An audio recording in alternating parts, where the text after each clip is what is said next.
నేను ఈ business start చేసే ముందుగా నాది ట్రెడిషనల్ బిజినెస్ ఉండింది. ₹1,00,000 ఇన్వెస్ట్ చేసి ఉన్నాను. ట్రెడిషనల్ బిజినెస్ ఉండింది. 6 నెలలు బాగుంటే 6 నెలలు బ్రేక్ అయిపోయింది.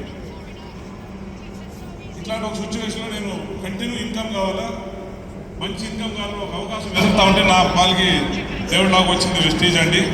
2012లో స్టార్ట్ చేసినాను. ఫస్ట్ మంత్ నేను ప్రోడక్ట్ తీసుకుని వాడేదానికి ₹91 ఇన్కమ్ ఇచ్చింది వెస్టీజ్. ఇలా స్టార్ట్ అయిన ఒక నా కెరియరు స్లోలీ వర్క్ చేస్తా ఇంక్రీజ్ అవుతా పోయింది. ₹91 నుంచి ₹1,00,000 టచ్ చేసింది.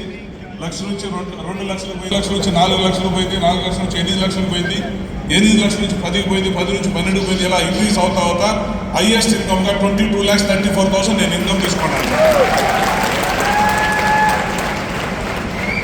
నా ఎడ్యుకేషన్ వచ్చి 8th పాస్ 9th డిస్కనెక్ట్ అండి. ఒక సంవత్సరానికి మినిమం అంటే యావరేజ్ అంటే కూడా 1.8 crores నాకు వెస్టేజ్ నుంచి ఇన్కమ్ వస్తుంది. నా ఏజ్ వచ్చి 63. నేను ఈ బిజినెస్లో సంపాదించి వేరే పక్క కూడా ఇన్వెస్ట్ చేస్తున్నాను. దగ్గర అక్కడి నుంచి కూడా 60-70 lakhs యాన్యువల్ ఇన్కమ్ వస్తుంది. అంటే యావరేజ్ 2.5 crores నాకు యాన్యువల్ ఇన్కమ్ వెస్టేజ్ క్రియేట్ అయ్యింది. అది సెకండ్ ఇంకొక విషయం చెప్పాలంటే నాకు విదేశాలు చుట్టే పిచ్చి చాలా ఉంటుందండి. బిగినింగ్లో బిజినెస్ స్టార్ట్ చేసిన ముందుగా దగ్గర 27 కంట్రీస్ ట్రావెల్ చేసినాను ఈ రోజు దాకా. నేను దీనికంటే ఇంకో ఈ బిజినెస్లో ఏమేముందో అన్నీ నాకు ఇంట్రెస్ట్ ఉందండి. కార్లు పిచ్చి కూడా చేస్తుంది. 3 months బ్యాక్ 8th కార్ నేను తీసుకుని నా లైఫ్లో తీసుకుని ఎన్నిదో కార్ అండి, లగ్జరీ కార్ నేను తీసుకునేది. దగ్గర 3 లగ్జరీ కార్లు మెయింటైన్ చేస్తున్నాను.